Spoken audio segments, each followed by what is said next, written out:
त्यानंतर नरेंद्र मोदी यांनी व्यासपीठासमोर उपस्थित मान्यवरांना, उपस्थित जनतेला वाकून या ठिकाणी नमस्कार केलेला आहे आणि प्रतीक्षा आहे की राष्ट्रपती द्रौपदी मुर्मू यांच्या संपूर्ण सहभागी या मंदिर मेळाव्यासोबत इथे नरेंद्र मोदी आणि पुढच्या काही क्षणात राष्ट्रपती द्रौपदी मुर्मू यांचं आगमन या ठिकाणी होईल। अब हम सब प्रतीक्षा कर रहे हैं माननीय राष्ट्रपति महोदया के शुभागमन की। नरेंद्र मोदी यांच्या शपथविधी सोहळ्यासाठी राष्ट्रपती भवनाला आकर्षक अशी विद्युत रोषणाई देखील करण्यात आलेली आहे।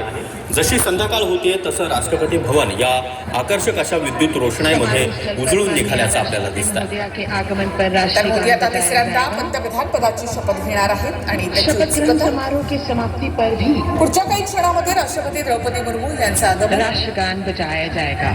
माननीय प्रधानमंत्री जी के चेहरे पर वही चमक, उत्साह। नरेंद्र मोदी यांची खासियत किंबहुना त्यांची ओळख जर आपल्याला पाहायची झाली तर 2001 ते 2014 या दरम्यान गुजरातचं मुख्यमंत्रीपद आणि त्यानंतर 2014 मध्ये थेट पंतप्रधान, त्यानंतर 2019 आणि आता 2024 म्हणजे सलग 24 वर्ष नरेंद्र मोदी हे सत्तेमध्ये मोठ्या स्थानावर विराजमान आहेत। सक्रिय राजकारणामध्ये अर्थात संपूर्ण सगळ्याच देशांचे हे प्रतिनिधी आपल्याला या ठिकाणी पाहायला मिळतात। आवर्जून नरेंद्र मोदी यांच्या या शपथविधी सोहळ्यासाठी निर्वाचित प्रधानमंत्री का एक टाळ्यांच्या कडकडाटामध्ये नरेंद्र मोदी यांचं या ठिकाणी स्वागत केलं जात आहे। मेहमान और आगमन उपराष्ट्रपती जगदीप धनखड हे देखील आता या ठिकाणी दाखल झालेले आहेत।